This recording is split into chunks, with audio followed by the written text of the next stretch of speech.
All right, so uh, my friend and Tomas and I were looking to interview you guys for our social problems class, and we wanted to ask you a little bit about what your organization does to improve the issue, to address the issue of inequality in education. Yes. Okay. CSBA is a membership association of school board members, both in regular school district, traditional school districts, and also the county offices of education. We have just under 1,000 districts that are members of CSBA, and we have over 5,500 members.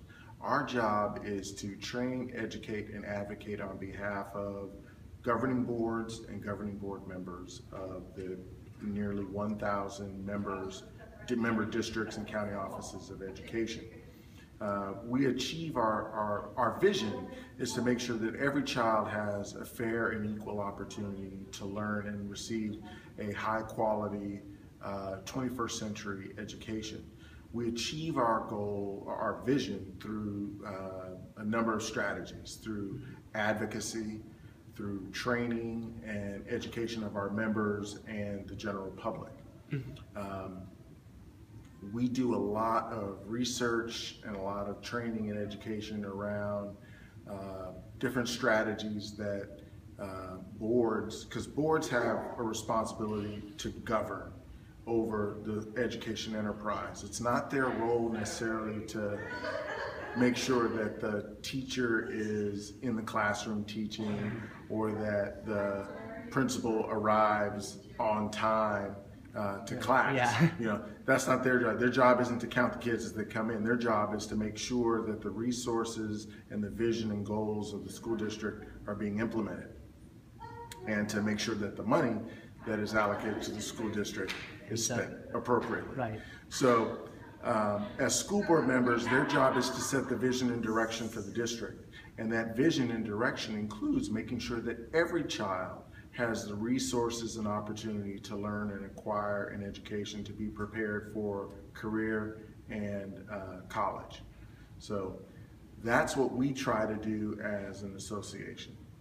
All right, just one other question. So you say that your main focus is to work on training like district School board members. School board members, okay.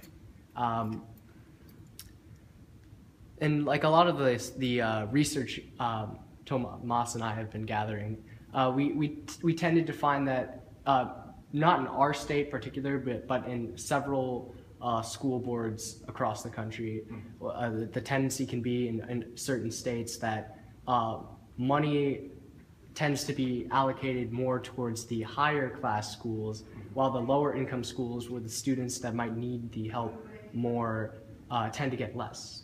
Is that an issue that you guys have been particularly trying to? Definitely. I think overall in California, one of our challenges is that we actually don't have enough money to go around for all of our school districts. You know, whether they're high income or low income.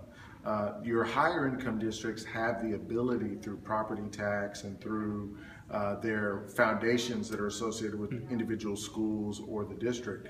Their parents can raise more money to supplement the education of those students, whereas your low income districts don't have the property tax base to really support additional dollars going into the education. So we really depend on what's going on at the state level in terms of how they allocate dollars. Now with the local control funding formula, what you have is you're creating a more level playing field by providing additional resources to those students who need it most. And Governor Brown has been very diligent about trying to make sure that districts not only have the additional resources to address the needs of low-income English language learners and foster youth, but also to make sure that local school boards have the flexibility to look at local needs and local conditions and to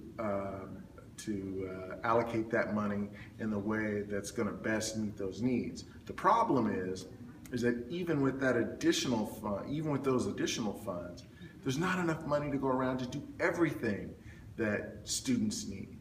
And so there's a lot of work that we're doing around advocacy to make sure that local school districts and county offices of education have all the money that they need. Now, right now, through Prop 98, we get about 53% of the general fund dollars coming to education.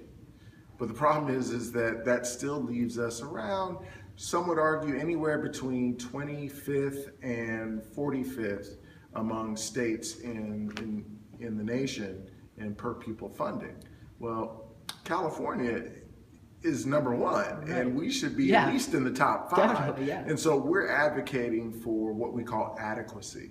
We want to make sure that we have adequate funding to do everything that our students need in order to be able to compete in the global economy. All right, I think that's about everything that we needed from you. So thank you. I don't believe you introduced yourself. Oh, okay, yeah. My name is David DeLuz, and I'm the Director of Strategic Initiatives and Development for the California School Boards Association. And DeLuz is spelled D-E-L-U-Z as in zebra. All right.